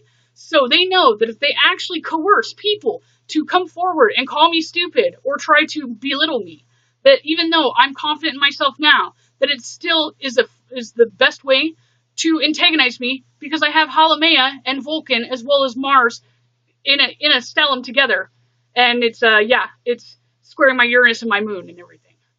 So I get really pissed off really quick. And they know the exact thing to piss me off. So it's not that I'm being mean, and I'm just being totally straightforward with you. And that's why I actually asked you what you're interested in at first, to see, I didn't want to be rude. I wanted, if you're actually here to talk about this, then that's cool. But I mean, I wanted to just weed out the bullshit. Because if we look back throughout my feed, throughout this entire duration here, I already pre-warned everybody ahead of time that I was doing this live stream. I understand people have lives. But throughout an hour and 25 minutes, I have a You Now person that showed up, then an Elisa person. And now it's going downward. Hi, Lisa. And then a You Now person that's anonymous. You Now person. Then my friend Fred jumped in maybe about 40 minutes or so later. And it keeps going down. You're an asshole, dude. Quit. And then somebody was randomly watching, and they never said anything. Then another person about 30 minutes later started watching, and then one person became a fan. Then as I start to talk about how the demons can actually physically make you ill, Rainbow Sipa comes forward and instantly asks, how is it going? What's wrong? And when I clarified what I'm talking about, and I don't need you to give me advice, essentially this is a mutual kind of brainstorming dialogue to talk about solutions to problems that I'm already well aware of, you said nope and okay. So, yeah, I mean, a distraction, regardless if it was, quote unquote, your motives to distract me, or if it's because of them, which I'm sure it is, because the entire earlier part of the duration of this video, which will be completely streamed and saved on my YouTube channel, by the way, demonstrates that everybody else already tried to do what you're doing. So, yeah, and I'm guessing that you saying damn means that you've learned something today. I'm very happy about that. That is my number one motive. My other motive is to fuck up things that fuck everything else up for other people. Everybody should be able to be free to live and be happy and healthy and go about their own business as long as it doesn't actually... Okay, well, go ahead. Well, then the ethers definitely woke you up to go ahead and interrupt me because you don't have time for this. Go to bed and go to school tomorrow. Have a good day. There you go. You're welcome. Anyway, that would insinuate that somebody who I'm assuming is probably in high school or college was trying to give me advice. I'm not trying to be mean. I'm just kind of a sarcastic asshole, and I think that's funny. Goodbye. We'll talk later. But anyway, so that was just a distraction. But they know that if they actually encourage people, specifically when they get a large group of people, because I could usually go, you're stupid, you're crazy, or whatever. But if 5 or 6 people come at me all at once, and then start, basically regurgitating the same shit, oh, you're dumb because of this, you're dumb because of that, I just go on this tirade because I'm pissed, because I'm pissed because I am right, and you just won't fucking figure it out and pay attention that I'm right. Or I'm pissed because now I'm starting to actually, question everything that I'm saying. And then I go on a tangent, I get fucking worked up about what I missed, Virgo status, on anything that I may have said. And I rewatch everything that I do say. So I actually, and then there's a celebrity cam thing now. But anyway, so they like to distract me because then I get really mad. And when I get mad, because I have a water Mercury, my emotions get the best of me and it clouds my actual cognitive perception, and I lose my train of thought, which is exactly what was demonstrated just a moment ago. But anyway, if anybody's interested in the tinctures that I have for, it's homeopathic medicine, so it's supposed to, heal, power the body overall. It doesn't cure the specific ailment. Just like with wheatgrass, if you continually take that, you won't get it. Coincidentally, I had this wheatgrass, and I had all those tinctures. And now my battery's joking me, dude. Okay. Well, it says I have 20 minutes. Hope that it does. But anyway, I have those tinctures. They work for actual illness. But funny enough, they actually, because I'm a Plutonian, astrologically, the same kind of person I think Fred is too. Now that I think about it, I'll have to look at his chart more. That if they make homeopathic herbal remedies, that they're the same equivalent as holy water. I tried to overdose on homeopathic pills and my chakra died. So we have another ether distraction. Hi Vegas, how are you? And I love how you're not actually here because it has to do anything with the actual hash saying where I'm talking about paranormal stuff, because I didn't actually think about medical astrology or homeopathic or anything like that in the actual description thing. You're just somehow here and you just instantly, your motive is to run your mouth the second you got here. So, hi, possessed person, how are you? Let's move on. You are fucking funny. So when people look up, places or whatever, or legends in states, you must be... So my original train of thought I lost, the guy downstairs when I did that, he didn't tell me he was going to make everybody sick. He didn't tell me he was going to fuck up my stomach. I don't have cancer associated health-wise. I have the stomach of steel. I could eat literally garbage every day, even when I'm sick. And I'll wake up the next day and go, oh, I need garbage because I'm really freaking weird and, yeah, self-destructive. I get it. And knowing my boyfriend here, who also has a Cancer moon that is afflicted on top of that, he's had gastritis. And I've dated a Cancer, and I've also been with a lot of Virgos who usually have digestive irritable syndromes. Fred, I'm sure, is also somebody who has continually experienced what it feels like to have really painful indigestion. I don't ever have anything like that. And I actually thought that, like, I ruptured an organ or something because of it. Because I've never felt that pain or phenomenon there. And I started explaining it to Boo, and I started explaining it to everybody else. They're like, dude, you're just having really, really bad digestive problems. And I'm like, oh my God, dude, well, yeah, stop. Like, I don't get that. That's fucked up. Like, wow. And that was actually him, gas pains occasionally. Yeah, I've never felt discomfort in my stomach. From eating something, from not processing something. Jupiter and Aries, that's associated with, like, Jupiter is associated with, like, filtering toxins in your liver. So it would be gluttony, essentially. So depending on the dignity of Jupiter, it would depend on if you have processing food and stuff and breaking it down issues. So me having Aries and Jupiter, and it's in the 12th house, meaning that it's essentially in a fog, or it's, it has ninja status. I have a really, really overactive digestive process system to where I can continually eat stuff and think I'm still hungry. Boo can even, attest to this. I can eat on and on and on and on and on. And I'm like, yeah, I still can eat. And then until it processes like a day or so later, I haven't actually taken a deuce. Then I realize I'm like, uh-oh. And yeah, none of that processes when I'm like doing that. So the fact that this thing actually screwed up my stomach within moments of it telling me it's demonic and not to fuck with it, it didn't gloat, warn about it screwing with my stomach. It just did. And they've also screwed with Boo's stomach to get my attention about the pork issues. That there's toxic pork products going on American shelves and stuff right now. That's why I don't work in the trunk. Yeah. Whatever, we're not getting into that. Don't do that. Yeah, see, you're funny. See, that's why I stopped paying attention to the actual feed. Because I'm not here for you, and clearly you're not here for you either, because you're not actually doing anything productive with yourself. But anyway, so what I said is that the demon downstairs didn't have to prove to me what he could do. He just was pissed that I was going to smudge his ass out, and then proceeded to try to put a plague on the whole downstairs, essentially, sarcastically, I'm obviously saying that, and then hurt me. The guy at the cemetery continued to try to persuade me that he has the capacity to come home with me, that he can, and that he will do that. So you notice the psychological behavior with that. Somebody who is capable of doing something or does something naturally or is confident within themselves with what they do doesn't actually have to persuade or explain how or why or what they're doing.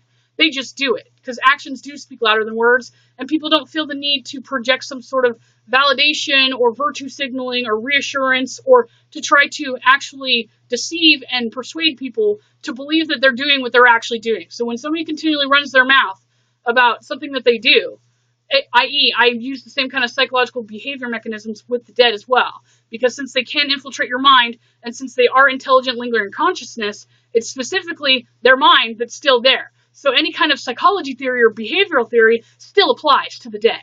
So that's actually how I am able to tell if they're dangerous or not, what they intend to do, and such. I have to obviously calm down, sleep, let the, kind of Neptune-Pluto conjunction transit-wise kind of ideations dissolve, calm down. I've even had some of them tell me, dude, you just need to go to sleep. You're not going to die tonight. You're not freaking out. The world's not going to blow up tomorrow. Go to bed. I've had them lecture me and tell me to go to bed. I'm like, fine, whatever. And there has been some in recent times, like 2 weeks ago, Fred, it was when you started saying that you're feeling like you're being kept up at night, and that's why you made that amulet. I've had dozens of people message me or contact me saying that they are being kept up, and I've even sold some smudge sticks and stuff here and there. I continually, every fucking night, was being woke up. I have a water mercury, so I wake up and I feel like I can't go to sleep, and I'm moody. My boyfriend here has a fire mercury, And actually, I've looked it up in medical astrology. People with fire Mercuries, when they're actually experiencing spirit attachment or interference, they have night sweats and they get really hot when they sleep, or they have nightmares. And he, coincidentally, every night that I was being woken up around the same time frame, and it was during the hour when Mercury was ruling, by the way, he was dripping in sweat in the blanket. Odd. And my cat was going completely apeshit. Well, not the Cancer one, but the Aries one was going nut, which is funny. So I correlate this with everybody else as well. But anyway, so, yeah, again, and you just keep talking to yourself on and on again. I used to have that problem, too, when I was, you know, really, like, had my buddy Andrew with me all the time. I used to have psychotic shit fits and talk to myself, too. The fucking shadow thing that they used to say would travel back and forth by the fucking orchards that no longer exist over there. I'm guessing. Huh. Yeah. Oh, hey. Just to entertain people who may actually want to know who Andrew is, not because I give a fuck about your comment, but there's a person named Andrew Cassidy. He was born in Virginia about, I think it was 1819. He migrated west during the California Gold Rush, and he happened to stop right before the Sierra Mountains in the cold winter time to a town called Virginia City, Nevada. He happened to just show up, and he paid 600 pounds of gold to a individual named Goodman, the Goodman family, that built a parish house that now exists behind the historical building of the St. Mary's Catholic Cathedral in Virginia City, Nevada. He happened to die there of dropsy within 2 years of purchasing the house, which then throughout the entire history of that house's lifespan, everyone has died due to dropsy, liver issues, or any kind of fluid retention sort of things. I started to actually manifest and start having a dropsy or edema kind of symptoms back in early April, when Andrew was still here. He has thoroughly proven he's been here, and I have plenty of audio for that. It's on my Instagram, my YouTube, and my fucking boyfriend even instigated with him as well. Which actually is the first time I discovered that they can influence you to be their puppet and put their fucking Casper hand up your ass and make you fucking be their bitch like they are right now. And I threatened Andrew to go, or I'm going to figure out a way to make sure that I damn him or torture him forever. And you know what Andrew's response was? Fuck you, so evil, I'm gone. And I've never heard from him since, even when I asked him to kindly come back. He's gone. And that would insinuate because he's been with me since I was a kid, meaning he's thoroughly aware of what I'm capable of. And he's a smart man. Unfortunately, fate just didn't work well for him when he was alive. But he was a smart man. He realized what I'm capable of, and he fucking bailed. Another one didn't bail when I did that exorcism on Lithia Day. Because he has a drug problem. You know, because drug addicts, when they die, what's funny, so they typically will try to go find out people who are doing drugs, like my brother, and I even smoke weed myself, and will attach themselves to them because it fucks up the brain chemistry and the chemicals in your brain when you use any kind of narcotics of any kind. And so them actually vicariously living through you and channeling into your thoughts and your brain chemistry, they actually can feel like they're vicariously nostalgically getting high with you. And they encourage you to continue your addiction on and on. I have another book, I don't know exactly where it is, that references that in full detail, including all the symptoms of spirit attachment. I did talk about that on another video, actually, but that was when I had one of them on the actual Ghost app that was then interrupting the feed. Fred knows about that. Matt? Oh, I guess I can't.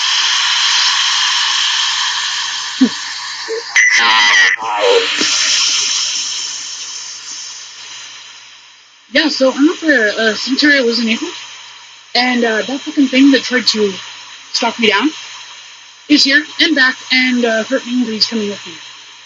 Funny shit. Funny shit.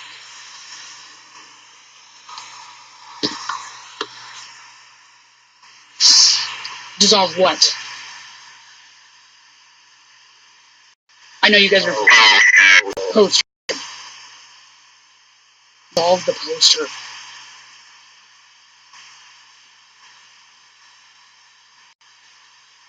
What's that fucking mean, poster? What? Dissolve the poster. Always. Dissolve With all the poster in the hallways. You're talking about 59.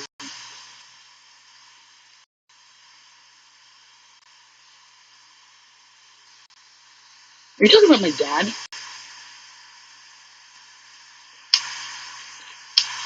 God, dude, I don't have to worry about somebody dying every 5 minutes. I don't even have the satisfaction of having the relief of them actually just fucking going away. Because apparently you guys are just as capable of pestering me. Load. Load. So since you're a different thing than what was just here, what the fuck was that thing that was just here? And is it still with me? Pretty sure it probably is trying to be.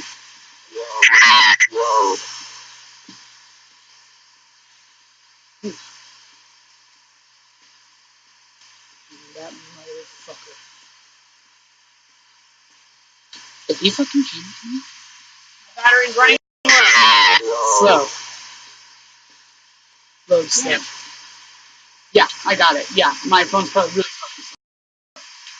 Yeah, that's the thing. Damn it, I knew I should have actually, like, plugged in my laptop. Whoa. So, I was going to try to play an installation. There was another one that was talking to me, trying to help me out and tell my boyfriend that there's a package supposed to be coming. But, and you better hope for your fucking sake you're not coming back. So I'm just trying to play. And thinks this is cute. Oh. Just trying to find the other one that was being nice to me to show that they actually, like, they're different. You're talking about the Medusa painting in the room. Why do you guys not like the Medusa painting in the room? And you're gone. And by the way, I do upload these. Make them available. Fascinating.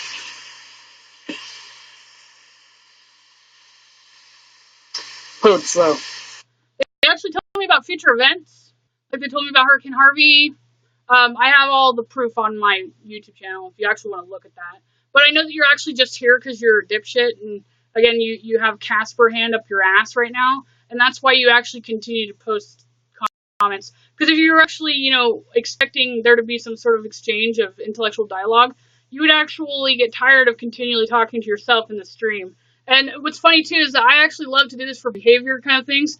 I've been continuously taking actual screen caps of everything you've been saying, so I can show people later, real psychology-wise, what a psychotic episode looks like and what somebody who is actually mentally ill looks like. So thank you for participating in that and giving me free evidence of that. I appreciate it. God, fuck off for a second.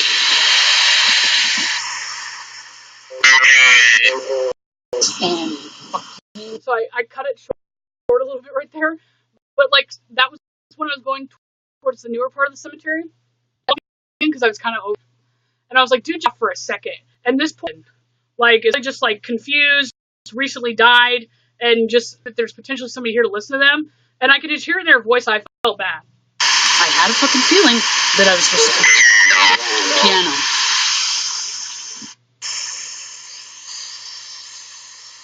Hold slow. God, fuck off for a second.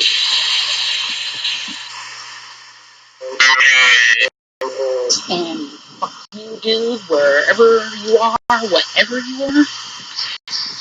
And you better hope for your fucking sake you're not coming back with me. Because I kind of do need to bring something with me at some point so I can continue to fucking do my black magic experimentation on it.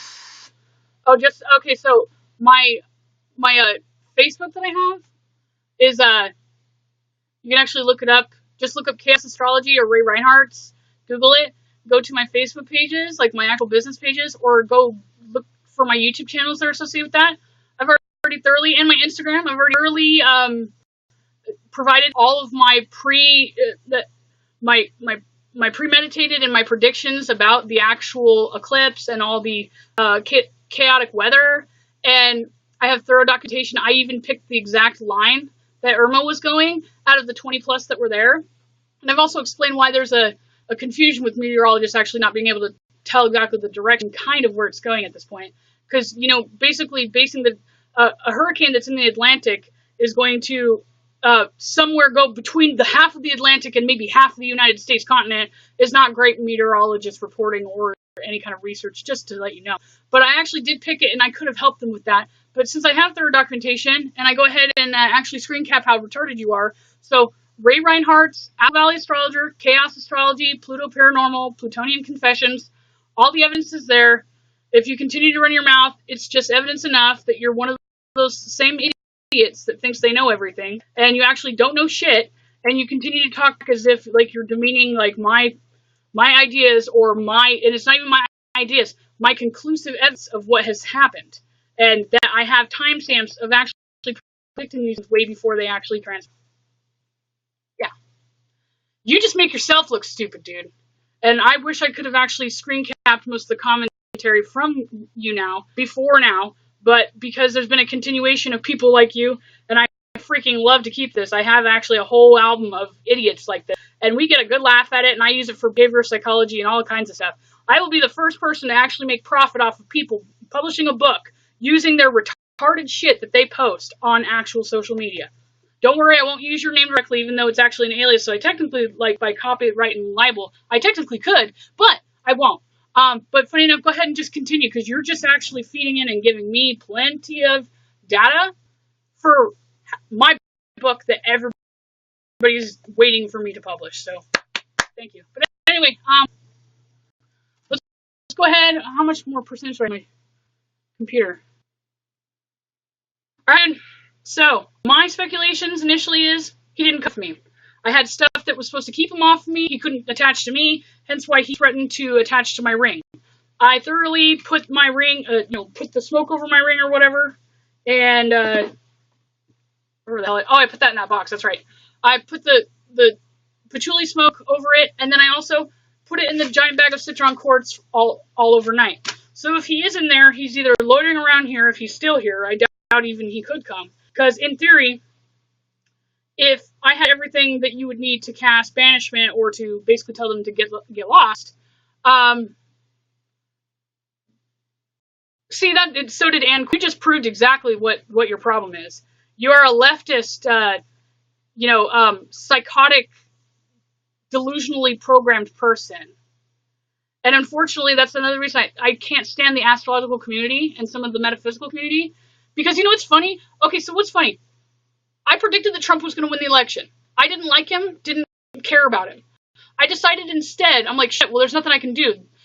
The future's the future. I can't change it. I can't about it. So instead of being delusional, he's not my president. I decided to objectively look at his natal chart and then look at the natal chart of the United States and determine why would the United States look at what his attributes are, his strengths, and see why the United States would think that he is the necessary president we need right now. And it's because we're about to go through another economic depression that's going to be very, very bad.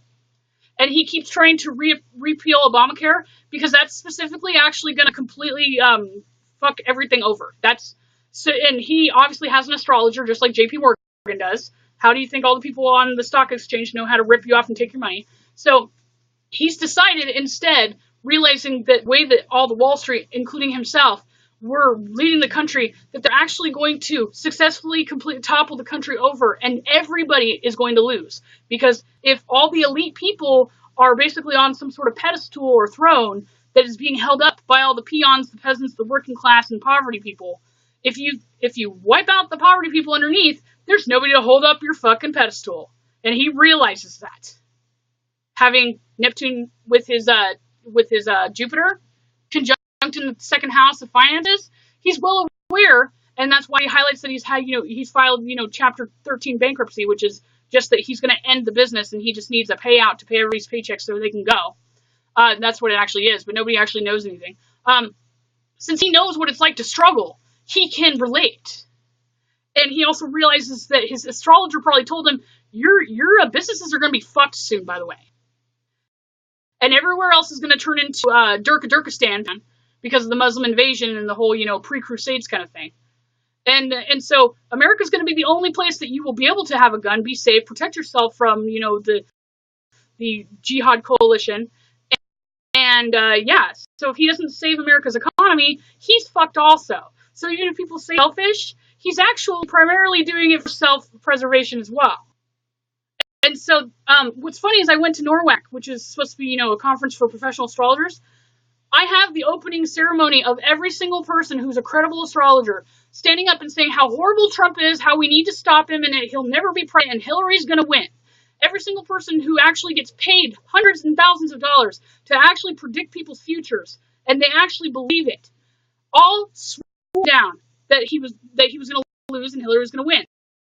And I had a Trump lanyard actually on my purse because I'm an entrepreneur, obviously. Not going to have everything we have right now so I'm kind of pro-Trump. I like living like this.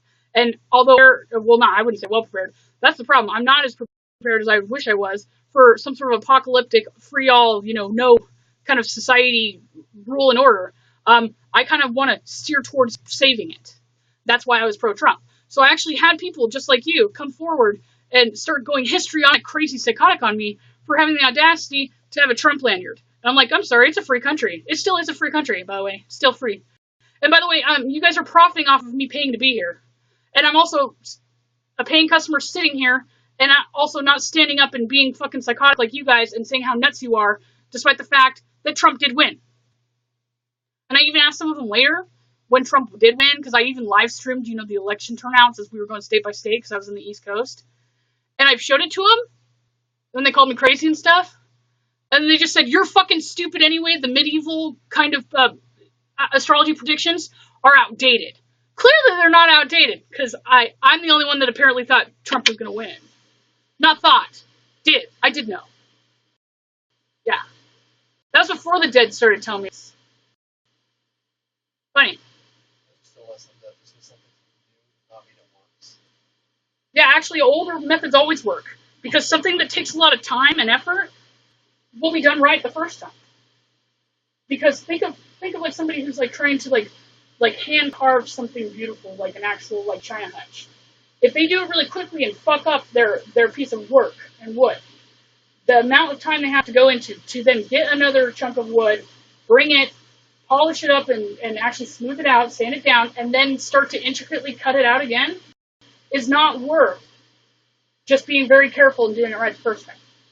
That's why the ancients and modern stuff actually making things easier actually makes things a lot crappier and worse and cheaper.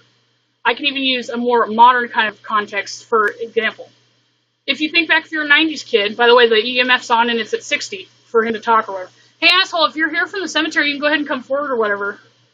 With or without you, dude. There's already somebody else in this house, too, so another exorcism is going to happen on, I think, about a week or now from so. So the fact that it's 60, it might be because I'm really actually intense. Hold on, wait a second. 33. 60. 30. Oh, now you're going to drop it to 30. Oh, you're funny. 31. Dude. Okay. EMF 101, Casper. If the EMF jumps within a millisecond between 3 to 5 more points, and now you're trying to keep it steady, 3 or 5 more points, you're actually here. And I know how fast you guys move, so that means if it's actually changing, yeah, 51, 57. Boo, are you haunted? Probably. 53. 55. 54. 49. Yeah, there's something flying around. But yeah. Just another black sheep. I think it's funny, too. Once I piss them off, too, like, nobody pays attention to anything I say, because I talk about a lot of stuff that is essentially true or harsh, or I don't tell people what they want to hear. And so I don't actually get a lot of influx of people, but I think it's funny that when one person randomly shows up, and I just basically call them out and tell them exactly what they're doing, or just basically, point, and I have evidence, and they're pissed off that they just got proven wrong. All of a sudden, my feed has this huge influx of a bunch of people who care. I'm not saying you're all fake accounts, but everybody's not up. And see, you're inviting people. You invited 63 fans to the broadcast, so you're just proving my point exactly right now. People aren't actually showing up because all of a sudden everybody's seen what I'm fucking, then they're ready to listen to me.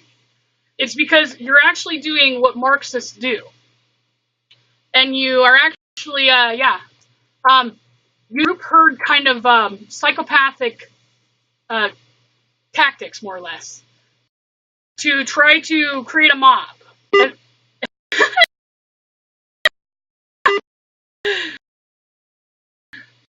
how's it going?